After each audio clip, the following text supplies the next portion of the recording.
You're traveling through another dimension. A dimension not only of sight and sound, but of mind and a bad Rod Serling impression. A journey into a wondrous land whose boundaries are that of imagination. That's a signpost up ahead.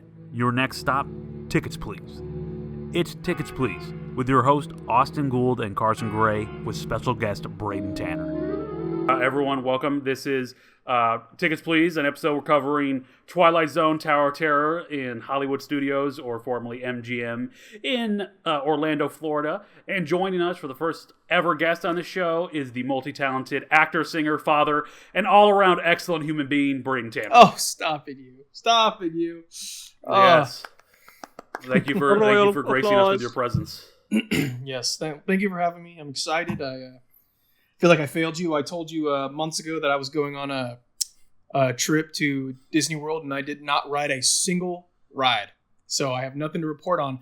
But I have, in the past, ridden some rides, and I have ridden. Is that the correct? I have ridden the ride we will be talking about today.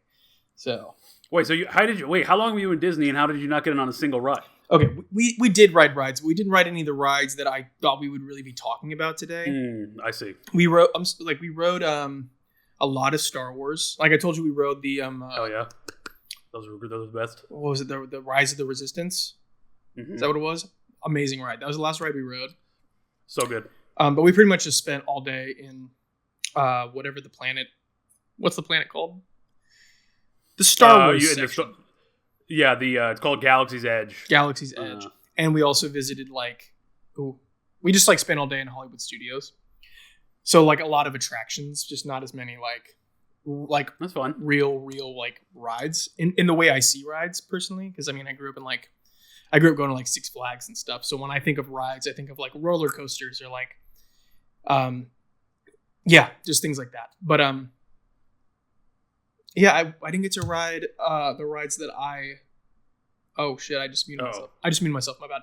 I didn't get to ride the rides that I told you I would. So, but... Hey, that's okay. One day we'll all get down there together and we'll ride as many rides as we can together. We'll make that. When I went with my wife recently, she would get on the rides with me once unless there was a chance of her getting wet, and then it was a no-go. She was like a cat, refused to even try it. But Braden is a good friend of Carson and mine, and we all grew up in the Midwest. So Six Flags, the second episode we covered Screaming Eagle. So that's kind of the vibe. What a good ride. We were also smack. What a painful ride. Yeah, true. We grew up smack dab. The three of us did. We grew up smack dab in the center between the Gurney and St. Louis Six Flags. So yeah, got our pickings. That's right. For me, it was always the St. Louis was closer, just because I was in Lincoln, Illinois. So it's 2 Yeah, I never went to the Gurney one. Oh, you always went to the St. Louis one as well? Which is why you... Yep. Screaming Eagle, The Boss. Dude. Batman. Mr. Freeze. We'll cover those one day. Yeah, one day. Mr. Freeze, Batman and Mr. Freeze. We'll get to that. But yeah, so getting into that a little bit. Just before we jump into theme park experience, just a few channel updates. So as you can see with my video, I'm in the Twilight Zone right now. That's why I'm in black and white. And it also matches my mood because last week I got laid off. Shit sucks. I'm struggling, but I'm doing all right. But the positive note is that there will be a lot more content on this channel because I need something to do to fill my time while I'm looking for jobs. So there will be a new news show coming that will air on Fridays. This podcast will still come out on every Saturday. That's why there wasn't an episode last week, because I was just kind of dealing with the fallout, being laid off. But the upload date will now be Saturday, so you can look forward to that. And if you have anything you want me to cover in the future, just let me know. There'll be a lot of good Halloween content coming out this month for Haunted Mansion and this ride, of course. And I also want to give a shout out. Our last video randomly got 1.2 thousand views. I don't know what happened, ticked over into October, and then everyone started looking for Halloween Horror Nights content. Worked out really well for us. Don't forget to comment, subscribe. We had a good watch time ratio on that, but really just happy with that. So thanks for watching, and keep doing all the stuff you got to do, like, comment, subscribe, share. Find us on all the social media, Tickets Please Pod, and thanks for watching with us. But yeah, those are just the quick updates. But Braden, let me ask you, since you're a guest, what is your experience with theme parks? You said you grew up going to the Six Flags down in St. Louis. Have you've been to Disney recently, but did you go there growing up? What about Universal? Yeah, so grew up going to Six Flags, like we mentioned earlier. That was always like the big family vacation was to go to Six Flags because it was like 2.5 hours away, way more affordable than Disney, closer than Disney, obviously. But we would go there and spend the whole day there. Usually we'd bring like friends with us or family. I went to Disney. I've been to Disney a couple times. Disney World specifically in Florida. I went once when I was with my whole extended family. It was a crazy trip. We stayed in I cannot remember the resort name. It's like the pirate theme. Oh yeah, it's what is that? Is that called the Saratoga or I know something? What you're talking about, this is like Pirates of the Caribbean cast walking around all the time. It was awesome. Awesome. Super cool. But I went that was like when I was like 9, and then we went again when I was in 8th grade, so 12-ish, 12, 13, right? 12, 13. And we stayed in Hollywood Studios area, I believe. I think they have places you can stay there. It's been absolutely over a decade. So when we did that, but I had never gone to Universal until this most recent trip when I went on a bachelor party. We went to Universal. Actually, the groom works at Universal, so we actually got to see his stomping grounds. Got to meet his friends and watch the parade. He knew everybody in the parade. It was hilarious. That's awesome.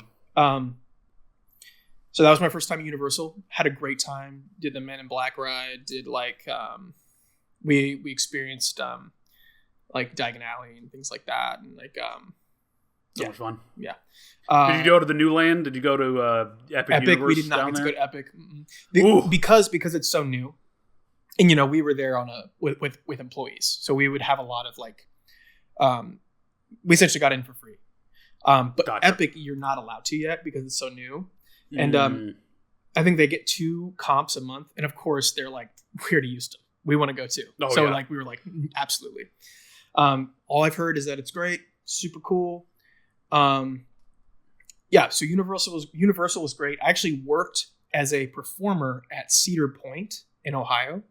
Sandusky, Ohio. Roller coaster capital of the world. Amazing roller coasters. Some of the best roller coasters I've ridden. Yeah, I would love to go back. But that's my history with theme parks, specifically rides. Yeah, I'm shaking my camera. That's great. Working at Cedar Park, I bet was awesome. I have not been there myself, but I know they're known for all their wonderful roller coasters. I believe that's where Steel Vengeance is. Yes. That's right. Steel which Vengeance I heard is amazing. At the time that it was built, it had broken the record for the most hang time, whatever that means. I think it's literally just you being out of your seat, which indeed I was out of my seat for a long time. I feel like so. Yeah, that's when there's a roller coaster term called getting stapled, and it's when people come around, they push the bar down too far, and then you're like locked in, and you don't get any of that sweet hang time that everyone's dying to get. No one wants to get stapled. But that's called getting stapled. Yeah, I couldn't didn't know that. It's called getting stapled. At least for like coaster heads. But I couldn't have resisted. If I ever get down to fucking Florida again, I always say this and it makes my mom laugh. There's going to be a lot of swearing in this episode because I'm not in a great space mentally. So I'm going to be swearing a lot, Mom. So just be aware for that. I will be too. But I couldn't resist. I was down in Florida. I'd be like, we're going to Epic Universe. I don't care what happens. If I had to break in, I'm going. Like my wife's family is planning a Europe trip to Paris, and not this year, but next year. And I was like, we're gonna hit up Disneyland Paris, just so you know. I was like, I'll do anything y'all want to do, but it's also gonna be a day that I'm going to Disneyland Paris. I was like, if I gotta go by myself, I'll go by myself, but I'm going. Yeah. I was like, I want to go ride Phantom Manor. But yeah, thanks for that. And yeah, well, we're covering the Twilight Zone Tower of Terror this week because it's spooky month. Getting ready for Halloween. This is a great intro attraction to horror. And of course, you got the great theming with Twilight Zone, which is why I'm in the Twilight Zone dressed as Rod Serling right now. But yeah, well, R.I.P. Died a long time ago. Died actually before this ride came out, about 2 decades before that. But they still put him into the ride in a cool way, and we'll touch on that a little bit. Buried him right there, right below Tower of Terror. His frozen head is under the building of Tower of Terror. It's true. Next to Walt. I read it online. Reddit told me, so it must be true. Yeah. But I'll read a quick overview from the Disney website about this ride. Currently, this ride in the United States is only in Florida. It used to be in LA, but they replaced it with Guardians of the Galaxy. There's a version of this ride in Tokyo, Disney Sea, and in Disneyland Paris. But they're a little different ride system, and they're a little more. I know the Disneyland Paris one is a little more horror based, and it has like kind of a different ride system, so that's kind of cool. But anyway, from Disney. Step uneasily inside the infamous Hollywood Tower Hotel and find a dusty lobby frozen in time. Even the subdued hotel staff seems strangely out of another era. Suddenly, a television springs to life and Rod Serling welcomes you on a journey into the Twilight Zone. He reveals that on a gloomy Halloween night in 1939, some hotel patrons were riding the elevator when a violent storm struck the building and they were never seen again. The hotel closed down and has stood empty ever since. Ooh. Going up, enter the rickety elevator-style lift, strap yourself in, and prepare to discover what lies beyond the darkest corner of your imagination. Shriek in terror as you're suddenly propelled up and down the abandoned shaft, unexpectedly dropping and rising as you hear the sound of cables snapping and metal clanging overhead. Will you make it back to the real world, or will you just become a permanent resident of the Twilight Zone? That was my mind blowing. You know, I don't have my camera on for these folks, but it's huge. Hey, everyone will see it. They can imagine it. They can picture it. But yeah, this ride, this is one of my favorite rides. It's definitely top 5, but it might be top 3 for me. This ride blew my effing mind as a kid when I first got on it. So we'll jump into our personal experience on the ride real quick. And this was my first real ride. I've been on carnival rides up to this point. And going on this day, we went to MGM, Hollywood Studios used to be called, and we rode Rock and Roller Coaster first, and it took about 4 to 3 hours to get on that goddamn thing because it kept breaking down, and we were in line, and we didn't even want to get out of line, and it sucked. And then we got on the ride, and I didn't like the ride that much. I thought but I just had such a bad time waiting that I was like, whatever. And I was young. I was like 11 or 12. But then we went on Twilight Zone, and I was scared as hell because I was like, I don't know if I can do this. It might be too intense. But my parents were like, no, you can do it. And I got on it, and when the ride system went forward in the elevator, you go up the elevator shaft, doors open, and the elevator moves forward. That blew my mind as a kid, and I was like, what's happening? I was like, is it supposed to be doing that? Why is it moving forward? Like, I couldn't comprehend that it was going to do that because I just thought it was an up and down drop ride. But then, we went on the drop ride, and it was just, a great time. You have a ton of fun, screaming and just going fast as hell, going up and down. There was also a great photo op on this ride, which usually is a great family photo. There's a great trend right now on TikTok where it's there's the glam cam for this. You can there's instead of a photo, you still get a photo, but they also do a video. And so in the video, people are making their hair flow like they're styling for Vogue or something. Very good. I like that trend very much. I think it's very funny. But Carson, let me ask you first, what's your experience with this bad boy? Sure. So my first experience with this ride was, sure, y'all are getting sick of hearing it from me, but a lot of my experiences that I remember happened in that high school graduation trip that I took with a couple friends of mine from high school. So rode that for the first time at that point. So that was summer of 2015. Dang, old man. I know it. Weird. And so, yeah, I remember I remember liking the vibe of the queue when you got into the area of the house and all the stuff, the prep stuff that they did for it. The hotel, and please. I was also, what's that? Said the hotel, please, not a house. Come on. So, did I say house? Yes. Sorry, man. The hotel. My God. I walked into the hotel area. Loved that. Loved the prep it gives you and everything like that. And then I was also surprised by the elevator moving forward when I first experienced that. I also, if I remember correctly, I think there was an illusion thing that they have where it's at one angle you see it, and then as the elevator starts progressing to another angle, you start losing sight. I think it was the clock on the right hand side or something like that. Yeah. There's a lot of cool visual effects in this ride. Mm-hmm. There are a lot of cool visual effects in the ride. And so I was impressed by that a lot. And then the drop, it was more intense than I thought. I thought people were being kind of dramatic when I saw the videos and the photos of it. No, it's it's actually a pretty fast drop. I Yeah, was really impressed. I liked it a whips you. lot. But also, you go up and down multiple times, which is unique for like a drop ride. Because like if you drop, Yeah, there's like a drop ride at Six Flags. Like I'm thinking in St. Louis specifically, but you just go up and then you go down, and that's like it. is that Superman? Yeah, dude. Is it Superman? Superman Tower of Power. Yes, Or Power that's Tower, it. or whatever the hell it's called. Awesome ride. Yes. Oh, I love it, but it just goes. I think it just goes down once. It does. That's how I remember it going. I believe.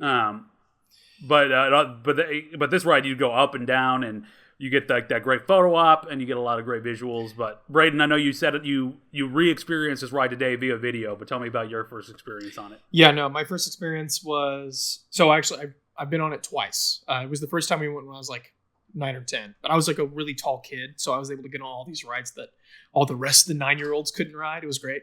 Hell yeah! Yeah, get him. But that was like You both probably had that problem or that benefit because absolutely. That's probably die earlier, probably. My heart's gonna stop at like 70, and that's definitely just because of the height. It was a good time. No, it was one of those rides that I watching Disney Channel. You know, you see ads for like the parks and stuff, and like for during Halloween, I remember seeing ads. You know, of them talking about that ride or of like the Haunted Mansion. So I really wanted to go on it. So I remember when we got there, we went to Hollywood Studios. Was it called Hollywood Studios at the time? I believe it was. Yeah, it's either MGM or Hollywood Studios. I'm not sure Yeah. when this switch happened. Whatever, you know, that park. I remember seeing it and telling my parents, I was like, I really want to go on that ride. And they were like, you sure? I was like, yes. And we did. And it was so fun. I think we rode it like maybe a second time after that, just because I was like, that was so cool. But I just remember I have a very visceral memory of the employee, the cast member of the cast.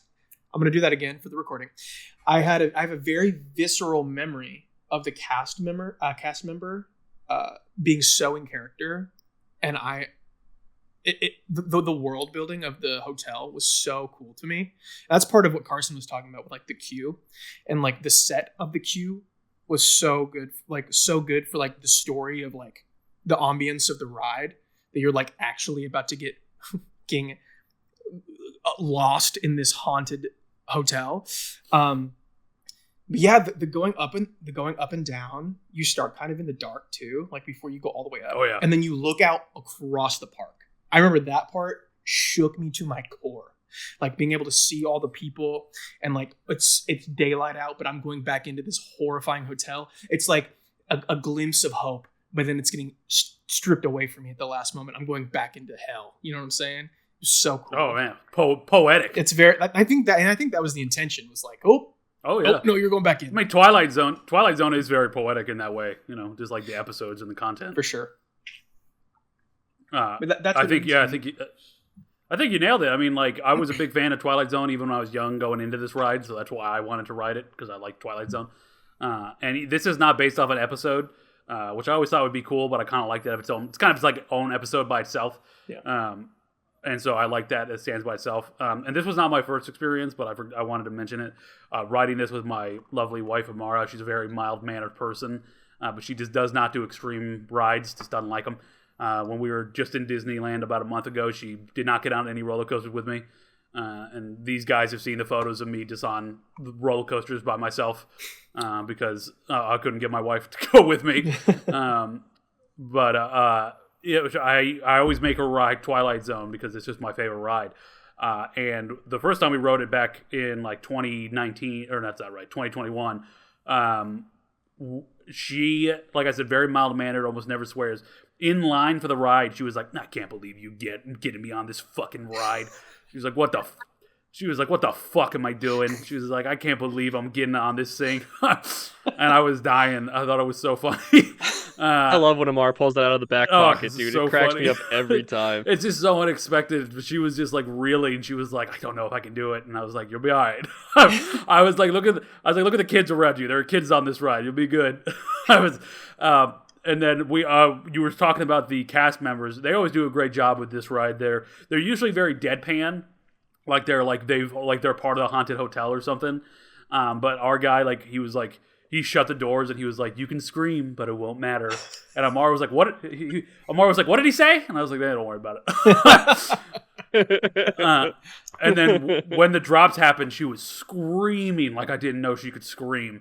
I was like the photo of us on the ride is just me laughing my ass off because we were with her dad too, and he was laughing. She was just screaming, and it was so funny. So that's another good for me. But yeah, it's a great ride. I think this is like I'll talk about it later, but the theme park term is weenie, as I've talked with Carson many times, Braden, which is like the thing that your eye is drawn to. I don't know why Walt Disney coined it, but he did. And it is like in Disneyland, it's the Matterhorn. In Animal Kingdom, it's the big tree. But in Hollywood Studios, MGM, it's the Tower of Terror. It's this like big, beautiful, haunted-looking, like kind of grotesque but beautiful structure. Slightly phallic in its shape. The big weed. Yeah, I think there's a reason. I think. Hey, I got think nothing. I'm not Walt. I'm not Walt. His head's underneath that actual rat, so we can. Yeah. Oh, he's under the Matterhorns. Supposedly with Rod Sterling's head. Don't come at me, Disney. But unless it's with a sponsorship, because hey, listen, I'm looking for a job, Disney. So if you want to give me a job, I'll say whatever the fuck you want me to say about Walt Disney. Well, you've already sworn too much. Now they can't call you. All right, I'll bleep it out. Replace them with high hose. Yeah. There you go. It's like the Mickey Mouse. Every time you say the F word. Yeah. What was that? What was that noise? Oh, I was a copyright notice coming in through my mailbox. The mention of using. Whoops. Sorry. just like the letters for that Harry gets from Hogwarts for the first time. There's no post on Sunday. Yep. But also this ride has another great thing that draws your eye/ear to it, where because the doors open to show you the park, you can hear people screaming when the doors open, and so you're like, what is that? And so you just like innately want to go see whatever the hell is happening over there. And this is a great ride. But yeah, and a little bit, I think one of you mentioned it, that it felt like you were like compared to the Superman ride in St. Louis, that you were falling faster. That's because you actually are, because you're not actually falling on this ride. You're getting pulled by a pulley system. And so you're actually falling, quote unquote, faster than the speed of gravity. That's why it feels like you're getting yanked down so fast. Oh my gosh. It's cool. Oh, yeah. It makes a lot of sense. Apparently they have two giant engines on the top of the building, or like inside like the ceiling, that is like... For the pulley system? Yeah, pulling you up and down. It's also funny that like a elevator company made this ride. And it's just funny to imagine like an elevator company making a ride where like the point of the ride is like the elevator going out of whack, and like people died on it back in the day. That's just funny to me. Safely. Mm-hmm. Well, you said people died back in the day, and then I hopped in with safely. Yeah, good job, of course. I mean, that's why I say it. Yeah, thanks. But I'll read a little bit of this. The Tower of Terror ride system, developed by Walt Disney Imagineering, uses a self-propelled elevator cabs that move horizontally and vertically. These vehicles lock into vertical shafts for its drop sequence and navigate a fifth dimension seat. The Florida version has two identical ride systems, each with 4 shafts merging into 2 before entering a single drop shaft. Originally featuring 1 drop, the ride added a second drop in 1996, a third in 1999, and a randomized multi-drop sequence in 2003. To enhance the thrill, the ride pulls the elevator down faster than gravity using 2 massive motors at the top of the tower, producing 275 times the torque of a Corvette and reaching 39 miles in 1.5 seconds. The slogan, "Never the same fear twice," refers to randomized drop sequences. Structural design included dynamic analysis to ensure safety and minimize deflection, especially during transitions between horizontal and vertical movement. Originally using lap bars for 22 guests, the ride switched to seatbelts and reduced capacity to 21 in 2002. And on August 13, 2014, the Tower of Terror became the first Walt Disney World ride to offer on-ride videos via PhotoPass, later joined by 7 Drawers Mine Train and Tron Light Cycle Run. So there you go. That was what I was talking about with the video. If you get on this ride, you get a nice little... It's like a GIF, essentially, of yourself riding the video. But what do you guys think about that? The cool engineering behind this neat ride? No, I think it's so interesting. So the pulley pulls you down faster than gravity does. So it does, yeah. That's crazy, right? So essentially, it's like it's pulling you up. So you're getting like quickly raised up, but like while the momentum of you going up is happening, you get pulled down, which makes you is that what makes you feel like you're going faster. Yeah, so it's just like, I think the speed, like, I forget, like, what, like, terminal velocity is, like, when like, a person is falling. I think it's, like, 36 miles an hour or something like that. Okay. And so this goes at, like, 39, and so you're going just a little bit faster. But it does feel like that, because it does feel like you're getting whipped around real good. And I actually did not, until I was researching this the other day, I did not know it was randomized. Like, it felt random when I was on it. But I just thought, that's because like it's like a weird ride that you're on. You're just like on a drop sequence going up and down. Yeah. But it is actually pretty neat that it is like unique every single time. I like that a lot. That's so cool. No, I remember it being random because we rode it a couple times. Am I wrong in thinking that I don't know if they do like different floors, but don't they at the very least mix it up a little bit on the like the horizontal part where the elevators where your elevator shaft is or not the shaft, but the elevator part you're in is like moving along its track. I think it's changed over time, but I don't think it's randomized. Okay. So the part that's only randomized is the drop sequence? Yeah, I think so. Okay. I just remember it not being the same 2 times in a row. Yeah, the Disneyland version of this, which is now Guardians of the Galaxy Mission Breakout, it never had this fifth dimension scene. Isn't that weird? You just go up and down the elevator shaft. It doesn't have like the where you move forward. Oh, really? That's that. Yeah, Why? that's that. I saw that in the. Honestly, I watched a YouTube video of the Guardians, right? And I'm like, why'd they take? I was like, I thought it moved, and then when I saw the Twilight one again, I was like, I was right. My memory was served me right. And I was kind of frustrated about that. I was like, why'd they do that? This ride was built in DCA to like what is Disney California Adventure for those who aren't a giant fucking nerd like me. To like kind of like help revitalize the park because Disney California Adventure opened up very poorly. Somehow both me and Braden's camera died at the same time, but we're back now. We were talking about how the Disneyland version doesn't go forward because this ride was made for DCA back in the day to kind of revitalize the park because it didn't have a great launch and they needed a good thrill attraction. And so with limited space, they built their version of the Tower of Terror, but it just didn't go forward. It just made you go up and down. But that version doesn't even exist anymore. It got replaced, I think, in 2017. Maybe that one was when it was announced. I have it written down here later. But and that's now Guardians of the Galaxy Mission Breakout, which I've been on, but I still prefer Tower of Terror. But I'll quickly run through the history of this ride for you, gents, and then we'll discuss the history just a little bit. So the Twilight Zone Tower of Terror, or simply Tower of Terror, is a series of drop tower dark rides located in Disney Hollywood Studios, Tokyo Disney Sea, Walt Disney Studios Park, and formerly located at Disney California Adventure. The attraction is inspired by Rod Serling's anthology TV series, The Twilight Zone, and takes place in the fictional Hollywood Tower Hotel in Hollywood, California. The Tokyo version features an original storyline not related to the Twilight Zone and takes place in the fictional Hotel Hightower. All versions of the attraction place riders in a seemingly ordinary hotel elevator and present a fictional backstory in which people have mysteriously disappeared from the elevator under the influence of a supernatural element many years previous. The Tower of Terror buildings are among the tallest structures found at their Disney resorts, clocking in at 199 feet, only behind Expedition Everest, which is 199.5 feet in Disney's Animal Kingdom.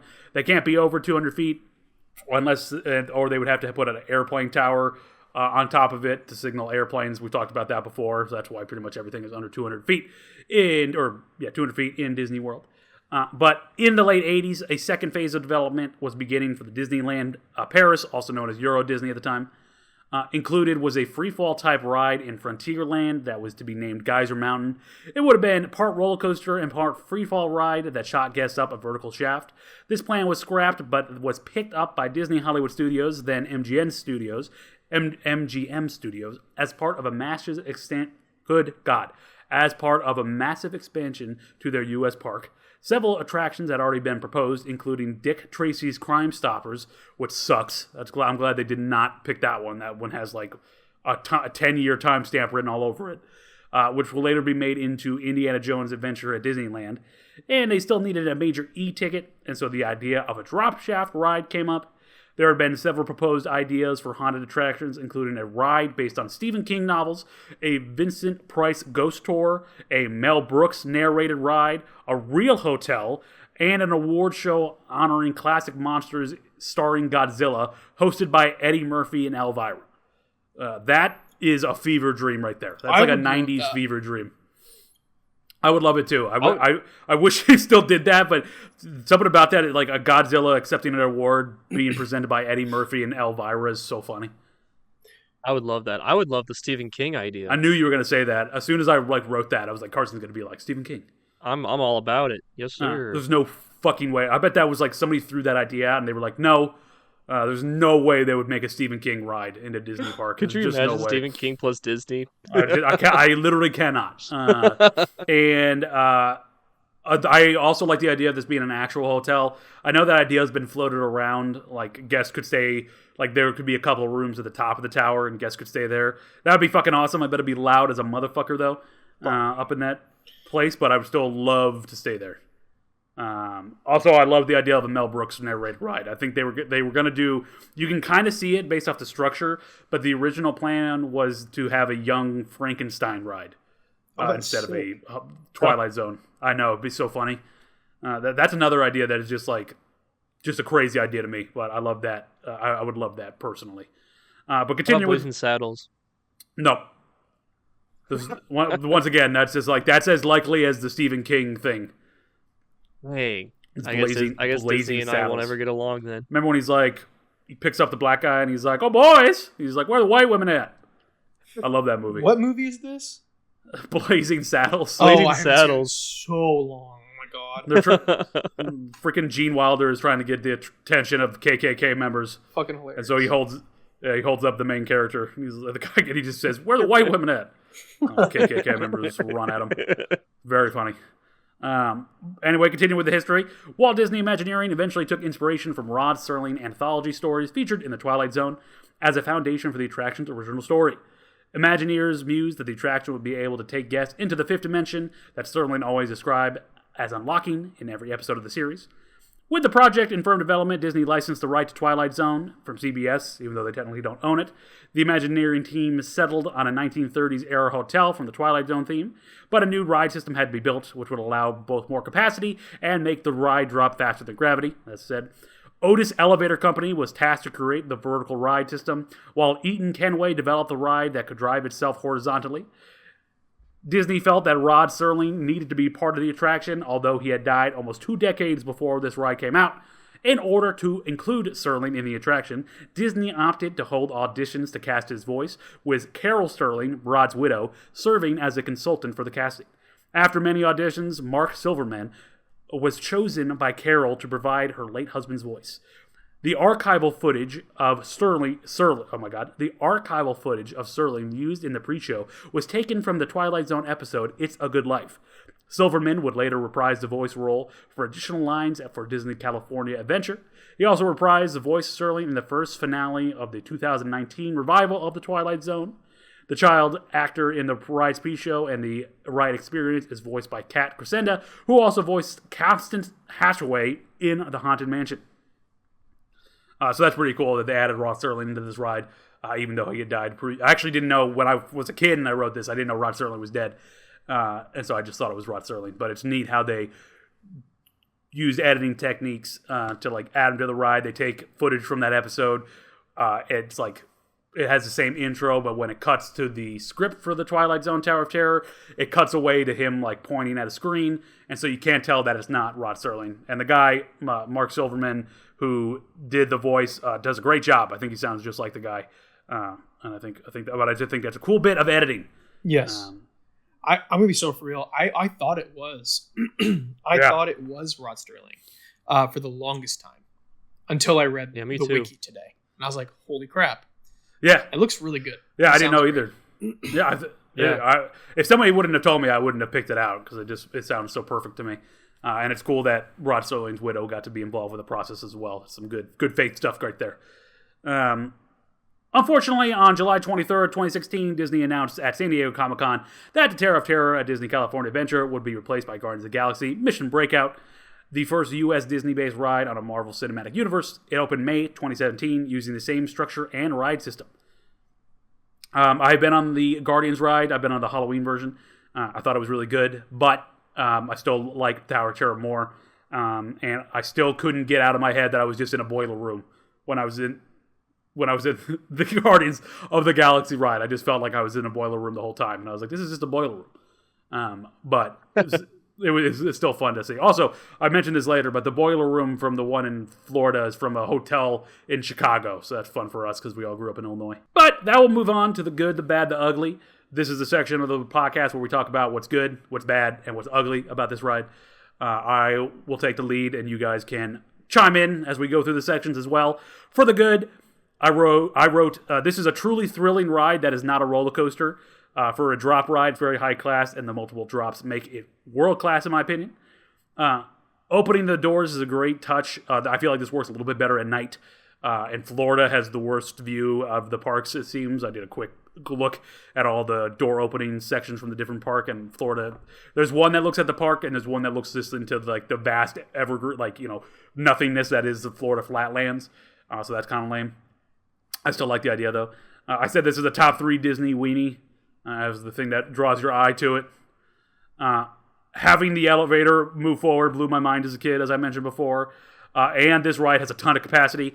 The average capacity is somewhere between like on the low scale 800 an hour people, and on the high scale 3,250 per hour. This ride settles at about 1,700 to 2,000 an hour. So for me, the wait never seemed to be super long.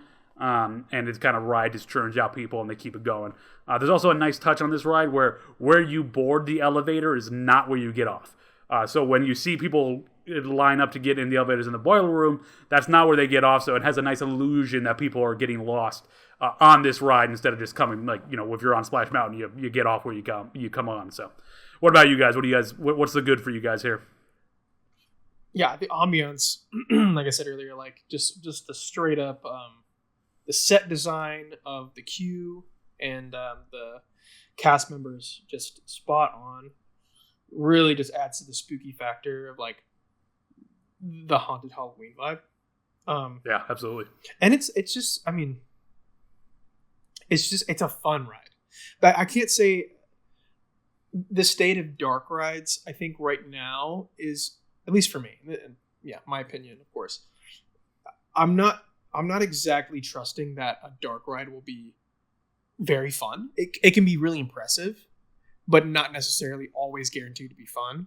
This is one of those dark rides that before I knew it was going to be fun, like from experience, I already had an idea that it would be fun.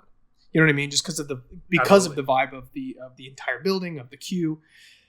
Yeah, I think it's a great dark ride in that way too. Yeah, I totally agree. And like you said, like another shout out to the cast members who always do a great job on this ride, adding to the atmosphere and all the decorations in the lobby and stuff always. And like, actually there's a cool little detail where in the queue, everything is slightly askew. So instead of being on like normally leveled land, you're on like slightly tilted angles, and like arm bars are lower and like some of the architecture is lower just to be like a little weird. So you're like, oh, I'm elsewhere. That makes total sense. I never thought about that. That's awesome. But it's the kind of those like subliminal things that help add to the ride. What about you, Cars? What's good for this ride for you? Yes.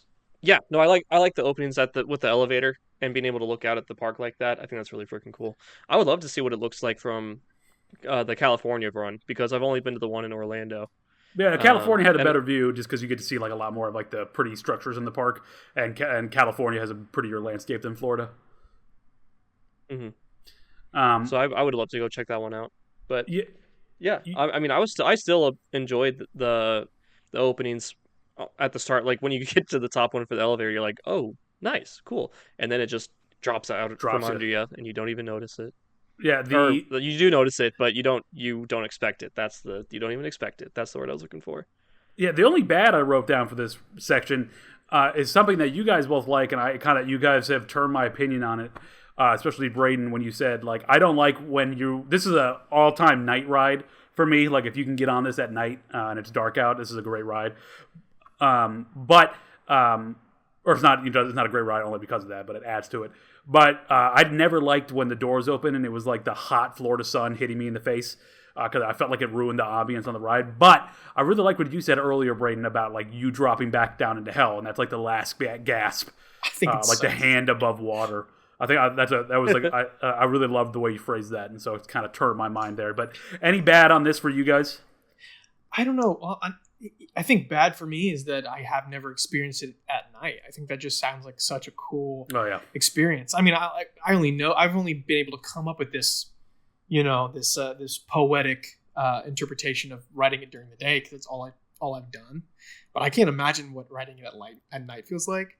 A bad though. It'd be bitching to ride at night while it was like in a torrential downpour. Ooh. I don't know if they even operate this when it's raining, but that would be fucking awesome. That would be sick. That'd be really cool. I think I remember the queue being a little long, but it's only because it's popular. People like it's classic. Part of the queue is like, I like the queue because it has good ambiance, but like, if you're outside, it's usually like 100 goddamn degrees because it's Florida. Yes. And then if you're inside, I feel like you're in the boiler room for a long time, like watching people board. And you're like, can I just get to the front?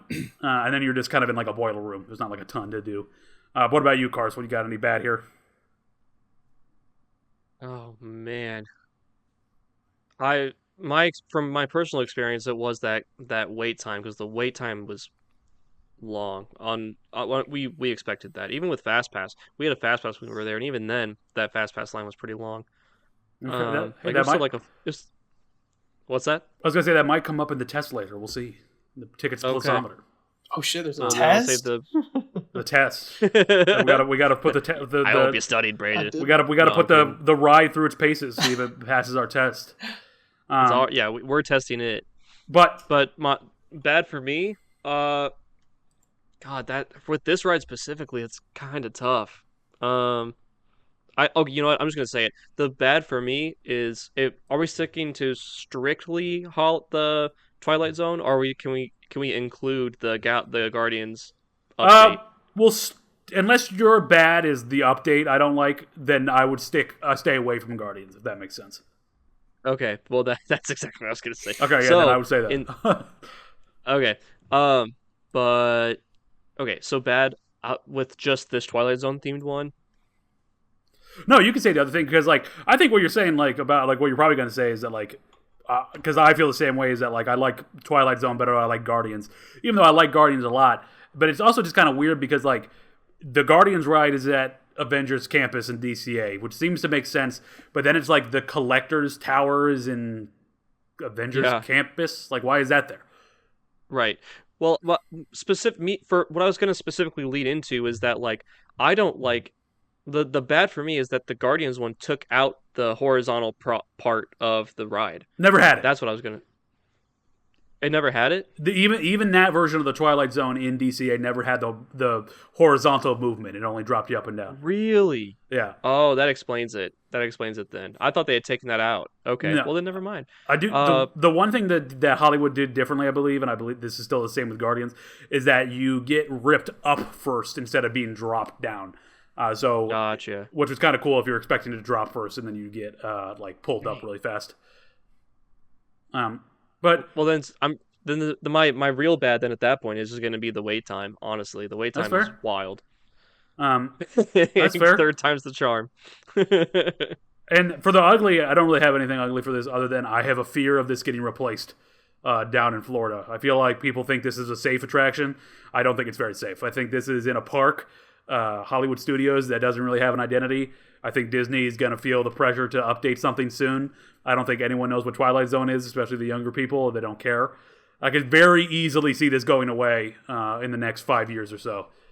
So that's the ugly for me because I don't want this ride to be replaced because I love this ride. I got a couple of interesting fun facts for you guys and then we'll jump into the test. Sound good? Sure. Okay. So this attraction runs 2 independently operating systems. It has like 2 sides of the building, which means that it almost never has to go down for complete maintenance. They just do maintenance on one side of the building or the other. So that's pretty cool.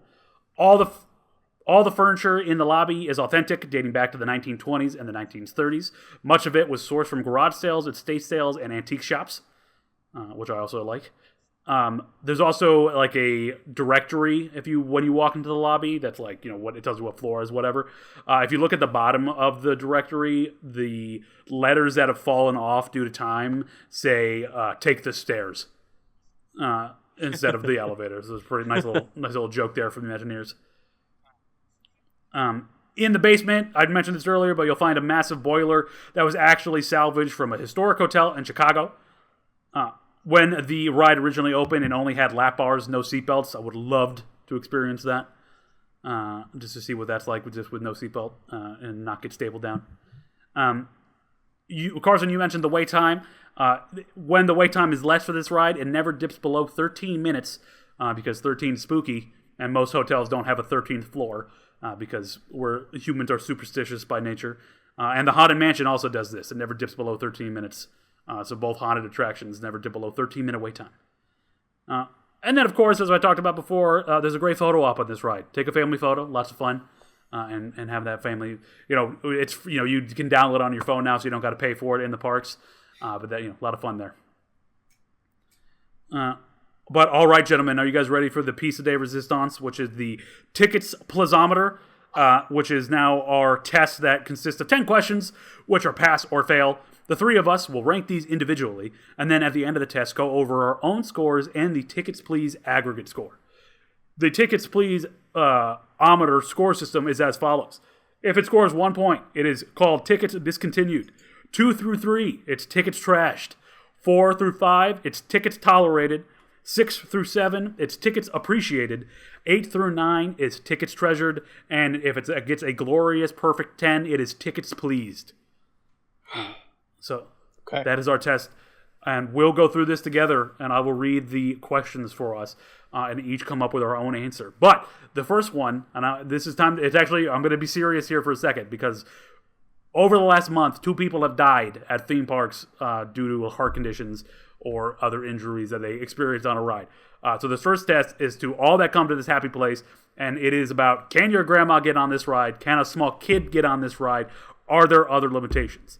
We have this test so people of all types can get on rides, but it is important to remember that these rides are intense, and if you have health conditions, you should not ride these rides. If you have any heart conditions, please stay off these rides. It is too dangerous, in some instances to get on these rides. Stardust Racers had one in Epic Universe, and then somebody just passed away on Haunted Mansion this past week with a heart attack. So please be careful when you're getting on stuff and take your own health into your hands when you're getting on these rides. So that's my important PSA. But for this test, can your grandma get on this ride? Can a small kid get on this ride? I looked up a little bit of some accessibility for this ride. There is wheelchair access available, but you have to be able to transfer yourself from the wheelchair into the standard ride vehicle. There's no help there. There's no support system, so you have to be able to physically lift yourself to get on the ride yourself. There is wheelchair storage or electronic scooter storage as well. There's video captioning for some videos if you ask for those who are hearing impaired, so you can get some captions on video. No service animals are permitted on the attraction, and there is rider switch for guests who, if you are with a kid and you got to switch on and off, so parents can ride the ride. But can your grandma get on this ride? This is a pretty intense ride in my opinion. I would say my grandma definitely did not get on this ride when we were in Disney. Back in the day, I would say if you're over 70, maybe you skip this ride. What do you guys think? I feel like it's a safe bet. I don't remember my grandparents going on it. However, my grandparents at the time were in their 60s. So I would even say, I'd say 65, 70s, probably good. Don't go on this ride. I agree with that. What about you, Carson? What do you think? Go as low as you'll need to be really careful if you're in the 60 to 65 range, and if you know your health is okay enough to do it, go for it. But I would even push it into that 60-65 range of just starting to be really cautious about that. This is not a screaming eagle where you're going to be in physical pain afterwards. The heck I can feel already. Yeah, I could feel it thinking about it. Riding the Matterhorn when I was in Disneyland, people told me that would hurt my back, and I thought I was expecting screaming eagle pain, up and down pain, but that one was left to right pain on the back, and it didn't hurt nearly as bad. But I did underestimate that ride. I was getting whipped. I almost threw my phone off the top of the fucking Matterhorn because I underestimated the ride, and I was trying to take a video, and I barely hung on to it. But for kids, I think kids can get on this ride pretty much no problem. It is spooky, but it's not scary. I think Haunted Mansion has scarier shit, to be honest with you. Like the hanging man at the start of Haunted Mansion, I think is pretty much scarier than anything in this ride. I think it is spooky. I think it is supposed to be scary, but I don't think it's too scary. So I think kids can get on this ride. So for me, this is a light pass. I'm not giving it flying colors, but it's a light pass. What about you, Braden? A light pass on. To all that come to this happy place test, which is just about like accessibility, how easy is it to get on the ride. And can you remind me the tiers? Yeah. So this is just pass or fail for you right now. Oh, just pass or fail. We'll count them. Oh, yeah. We'll count them up. Thank you. Yeah. So accessibility. Yeah, I don't think there's anything that's like horrifying about this ride. Yeah. I mean, agreed. Like I said, I rode it when I was 9, so like, and it was scary. Like I was a little spooked. But I think the scariest part is when you initially look into the hotel like hallway and you see all the ghosts come up. That was really scary to me. Awesome. Awesome scene.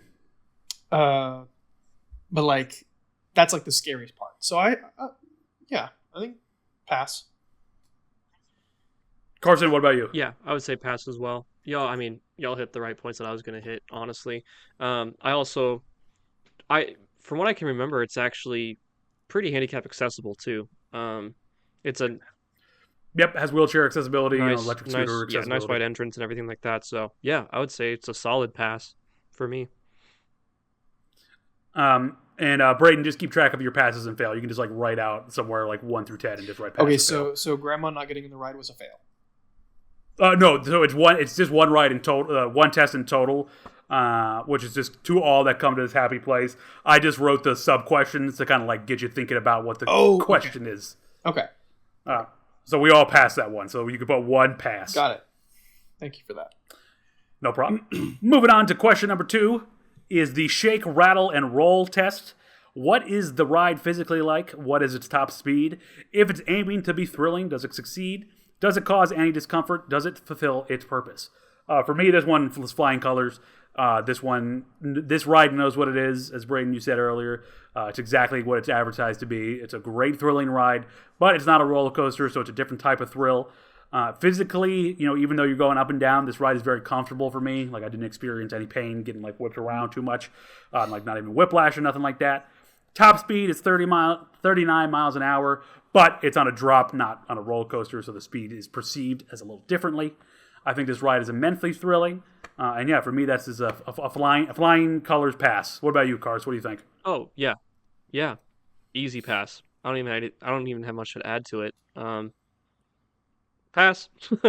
Braden. Pass. Yes. This ride knows what it is. It is. It called your mom and asked if you can come over, and she said, hell yeah. It's a pass. Hell yeah. Yeah, like I said, it knows what it is. Question number 3. Enter the Q-Universe test. What is the average wait time? How good is the queue experience? Does the queue have interactive elements to entertain? Does the wait time justify the ride experience? So, for the wait time, the average wait time for this ride, I saw 2 competing times. I couldn't figure out which one was correct, so I wrote them both down.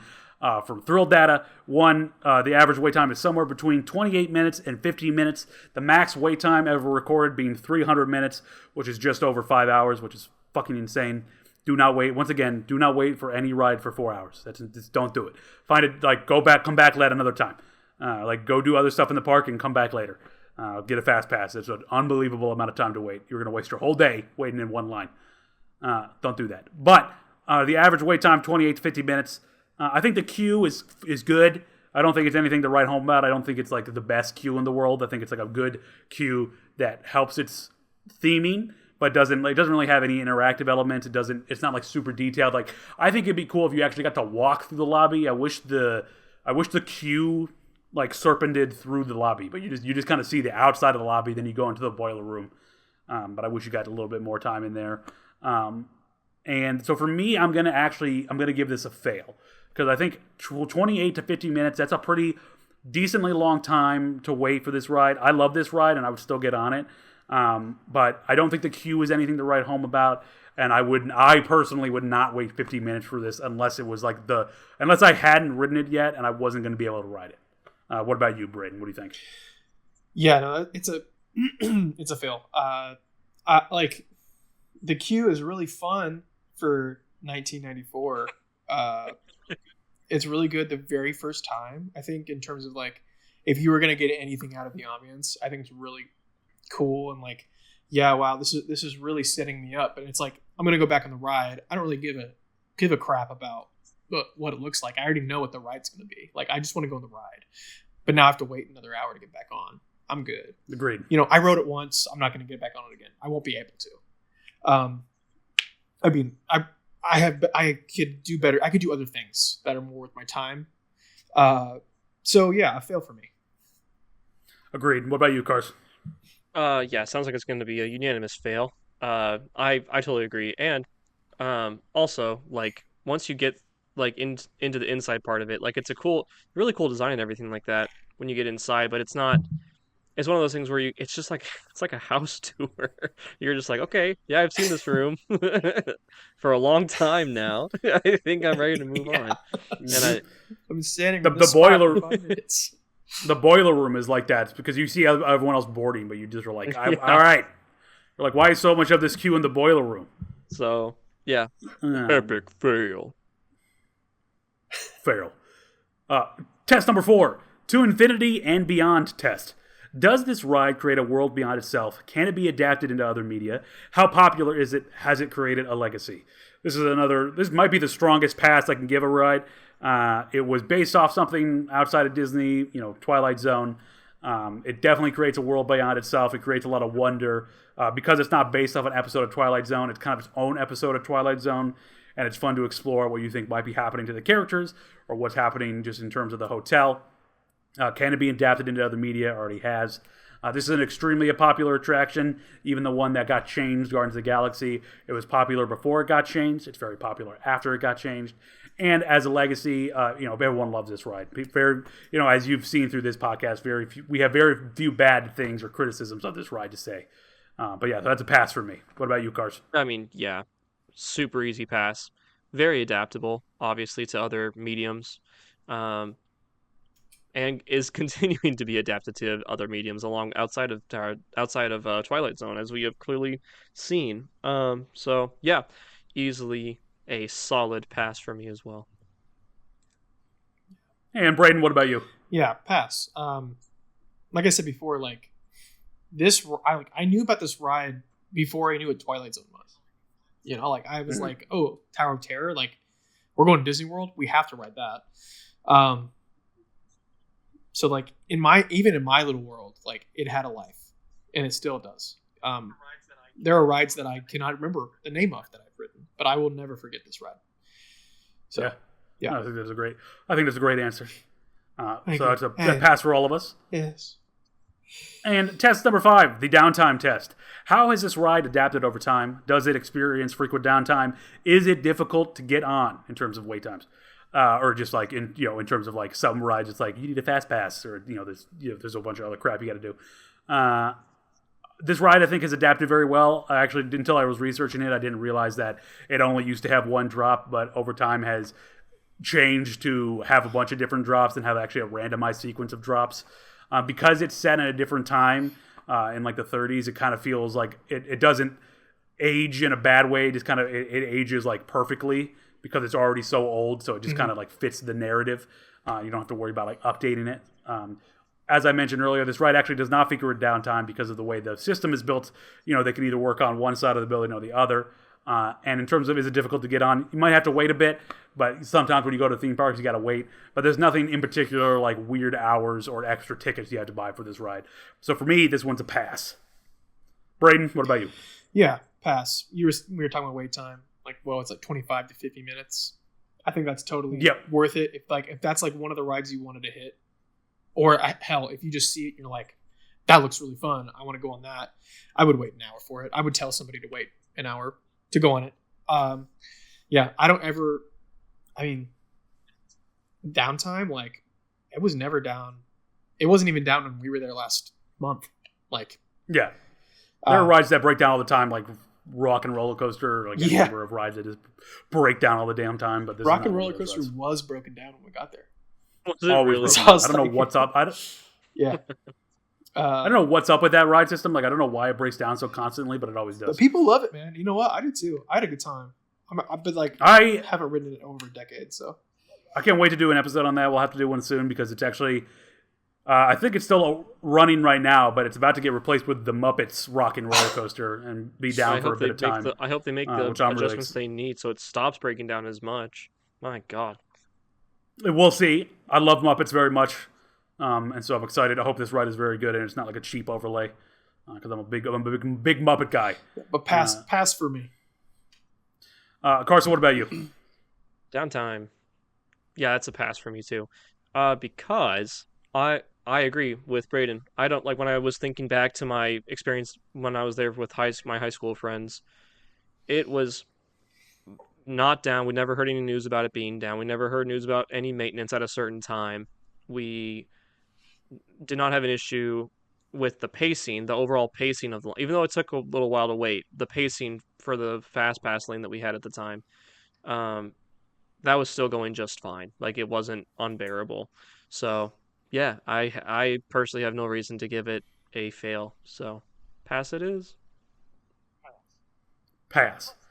And question number 6: past, present, and future test. Does the ride have staying power? Will it be around in 10 years? Will it be around in 20 years? Will the IP remain relevant? Is it likely to be replaced? This one, I don't know. I have a lot. Out of fear, I don't know. This ride is all over the parks. It's only not in DCA, which is weird. But it's in Paris. It's in Tokyo. It's in Florida. I know. I don't think they're going to get rid of these in Paris or Tokyo. They seem to have I don't know. They seem to like these rides a bit more. Like, they have a lot more reverence for stuff than some of the times we do. I don't know though. This is not a relevant IP. I know that question. That part of this question is a fail. I like Twilight Zone a lot. I still watch Twilight Zone. Go watch the Robert Redford episode of Twilight Zone, Alone in the Dark. There's a lot. I mean, a lot of great episodes of Twilight Zone. But I don't think most kids give a fuck about Twilight Zone.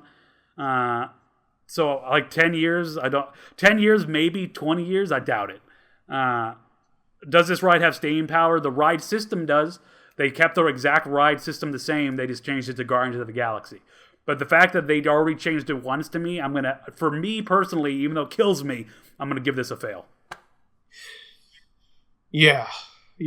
No, I mean, just the fact that they changed it.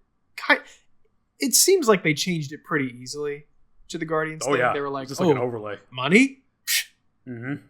Fuck this ride. We're cutting this thing. It's a fail. Because while I understand that the whole the ride system is still the same, it's not the same ride anymore. To me. So agreed. I think it fails. I don't think it's going to be around. I don't think it's going to be around for 2 decades. I don't. It kills me. I don't think it will be though. What about you, Carson? I'm also gonna. I was debating. I almost wanted to say a pass because of just the overall structure and everything sticking around. But I was thinking about this because I had also made a similar argument about the Jurassic Park ride. But the difference with that is it's going to remain in the Jurassic World. It's going to even though it's going through those renovations now for the next year, it's still going to be in the Jurassic Park universe, right? Whereas this is completely different. It's completely shifting from it's not content, safe at all. Yeah. from story. So there's only one. How many parks still have the Twilight Zone one? Is it just one? It's 3. It's Florida, MG or Hollywood Studios has it, Disneyland Paris has it, and Tokyo Disney Sea has it. All right. Yeah. Like I said, I don't think the Tokyo Disney Sea and I don't think the Paris one are going anywhere. The Tokyo one is huge. I think they have it's a whole land over there. I think they have a hotel maybe too. It's it's a much bigger production over there for this ride specifically. It also has nothing to do with Twilight Zone, if I'm not mistaken. Oh, yeah, it is just a different. Yeah, it's definitely different. It's just called same with the Paris. Terror. Yeah, the Paris one is creepier. It's more horror based, which is very cool. But yeah, so Is that a fail for you, I Carson? don't like it, but yeah. Yeah, I know. I didn't like it either. I will wake up on the Newsday one show, like when I do the news show that comes out soon, and I'm gonna be like, bad news. I'm very sad. Tower of Terror is going away. It's gonna happen. I know it. And I'll be here when it does.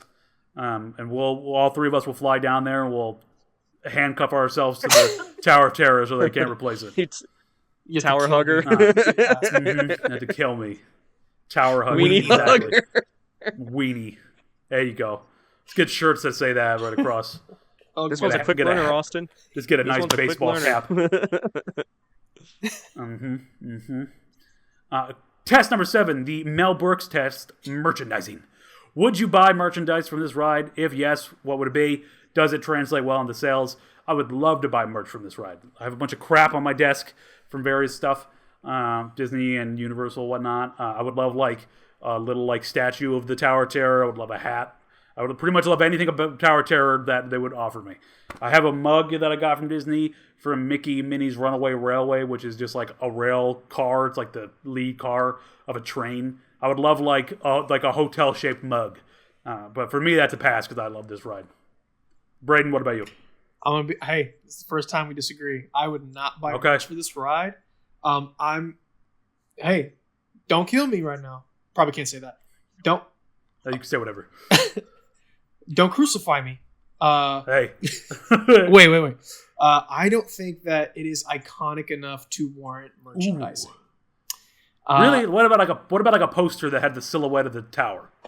I wouldn't buy it. I would not buy that. Ah, I would first buy anything Star Wars. I would buy anything Mickey. That's fair. I would buy any of that. I would buy a Disney Princess merch. I would buy, any of the Marvel merch. I was like, that's fair. I don't know. Twilight Zone. I mean, I wasn't a huge. I never grew up on Twilight Zone. Like, not a big Twilight Zone fan. Yeah. So that's a fail for me. You know, that's totally fair, and maybe it's the difference between because like I'm a big fan of Twilight Zone, the TV show as well. I couldn't tell with But the black and white. I know the Rod Serling get up and You look good. my enter the Twilight Zone.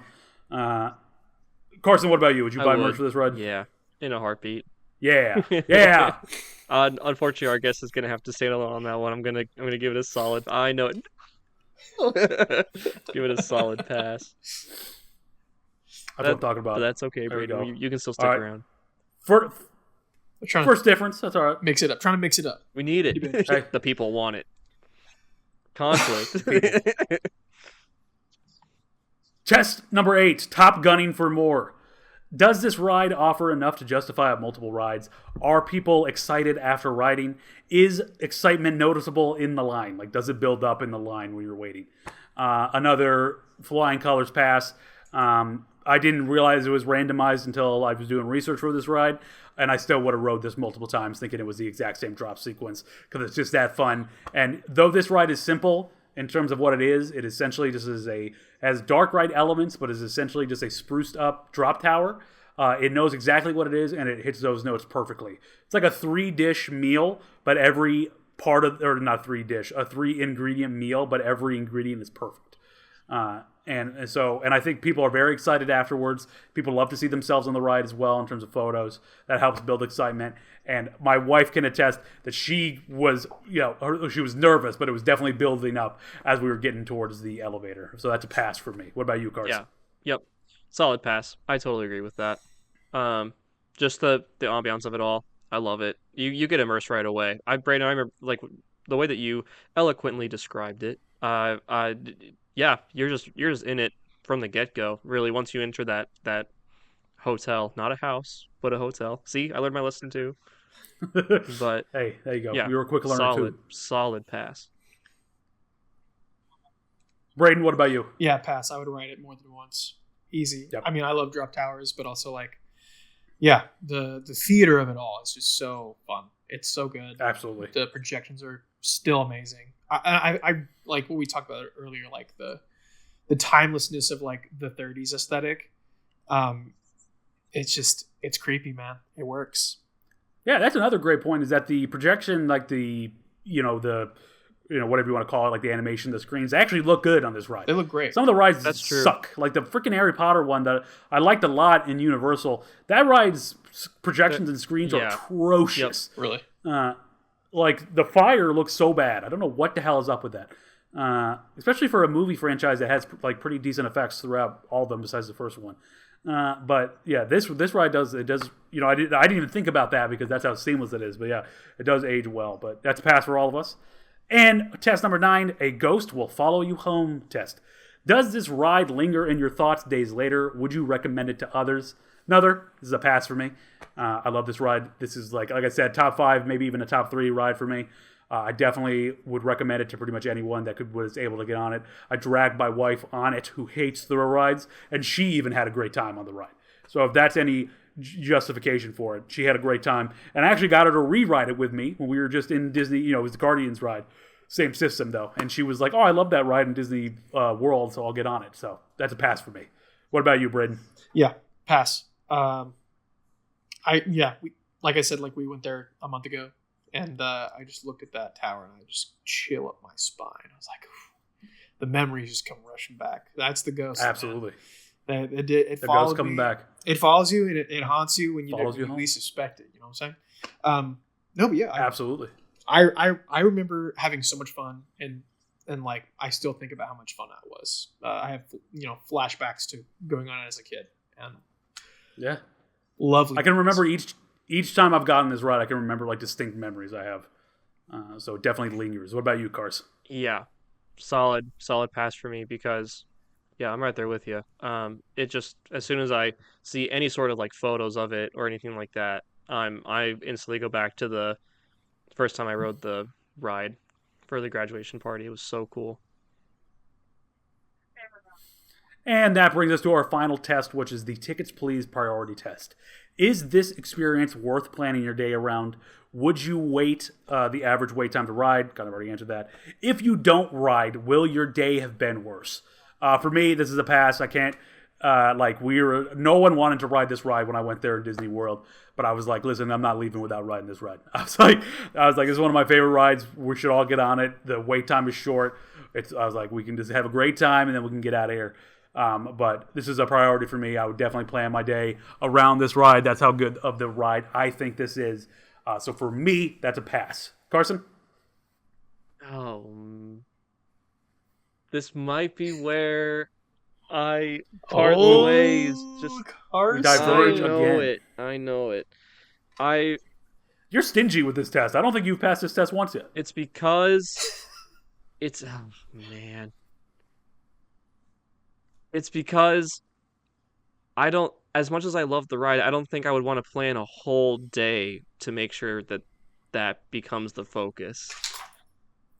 But if you go to Hollywood Studios, you have one day, and you didn't get on this ride, will your day have been worse? Oh, you only go to Hollywood Studios? Yes. You have one day at Hollywood Studios. If you don't get on this ride, will your day have been worse? It's not the best ride in the park. This park also has the Star Wars land, which is my favorite. I love Rise of the Resistance. I think that's the best ride, maybe in the world, in total. So it's not the best ride in the park, but will your day have been worse if you don't get on Tower of Terror? Well, when you're back at the hotel and you're like, I should have got on that. If you're only focusing on Hollywood Studios specifically, your day will have been worse if you didn't get to go on that ride. That's right. If it's the full park, though, I would say it's a good experience. It's okay if you missed it if you're going to other parts of the park. But if you're sticking in Hollywood Studios specifically, You're a hater. You got to do it. Just say fail, man. Just say it. I'm going to fail it. I'm failing it. I'm failing it. Dang it. A hater. Wow. A professional hater of things that are fun. Carson Gray. 'Tis a fail. Braden, what about you? So I want to say pass. I want to give it a pass because, like, wow, what a sick ass ride. But the reality of it is, I literally was in Hollywood Studios and did not ride it in my day. I know. I knew you were going to say that. Like, I was mostly bummed that I didn't ride anything thrilling at all. No, I just literally was there, didn't ride it, didn't miss it. But not to say that I wouldn't have loved to ride it. Like, it is just one of those rides that like it's classic. It's so fun. If I were to go again, I don't know. I'm trying to go. I'm trying to tuck myself out of this fail hole because it feels bad. If I were to go again, I would make a point to ride this ride. Okay. That feels like a pass to me, though. But I don't. But the reality of the situation. Let me ask you this though: Yes, if you were by yourself, not with a group, when you were there last time, of people who did not want to get on thrill rides, would you have got on this ride? If I was by myself, I had already gone through Star Wars because at that point I had already hit the Millennium Falcon ride. I probably would have not ridden Rise of the Resistance because I didn't know anything about it. I knew about the Hollywood, the Tower of Terror. Probably would have made a point to ride it. So yeah, you know what? I'll give it a pass. Oh yeah. That's what I'm talking about. That's what I'm talking about, Carson. I will stand alone proudly. I'm glad that you stuck to your guns though. It makes the podcast me and all my supporters in the comments, right? Please. You're gonna. Well, hey, if that generates comments, I'm good with it. But for me, that gives this ride 8 out of 10, which for my personal rating gives it a Tickets Treasured rating. Carson, I believe you're 7 out of 10. Is that correct? Bucko. And that's Tickets Appreciated. And Braden, are you 7 out of 10 as well? 7 out of 10 as well, yeah. And so we got 2 Tickets Appreciated, 1 Tickets Treasured, giving an aggregate score of about 7.33, which is somewhere between Tickets Appreciated and Tickets Treasured. I think that's right where this ride belongs. Like I said, this ride doesn't like push the envelope forward necessarily, but it just hits exactly what it is extremely well. Yeah. And that's always a valuable experience. But yeah, let me just say again, though, Braden, thank you very much for being our first guest. You can come back on the show whenever you like if you had fun. And if you didn't have fun, don't mention it. We're trying to get this podcast off the ground. Save it for later. Save it for... But thank you for coming on, Braden. Absolutely. I had a great time. And honestly, I'd love to come back. I'd love to come back and talk shop with you boys. Anytime, dude. Yeah, well, I'll let you pick the ride next time because I forced you into this one because it's the spooky season. So I'll let you dealer's choice next time. I like spooky season. It's all good. But that will do it from us here at Tickets Please. Thank you again for listening and watching. Please share and like wherever you get your podcast and watch us on YouTube. Subscribe to us. Find us on TikTok. We're there too. I'll have everyone tagged in the post as well. But yeah, that's it for me. Carson, you got anything? Thank you very much, Braden. Loved having you here as always, man. Anytime. As always, I love hanging out with you, and we're really grateful to have you be our first guest. Appreciate it. And thank you to everybody else who listened, and take care.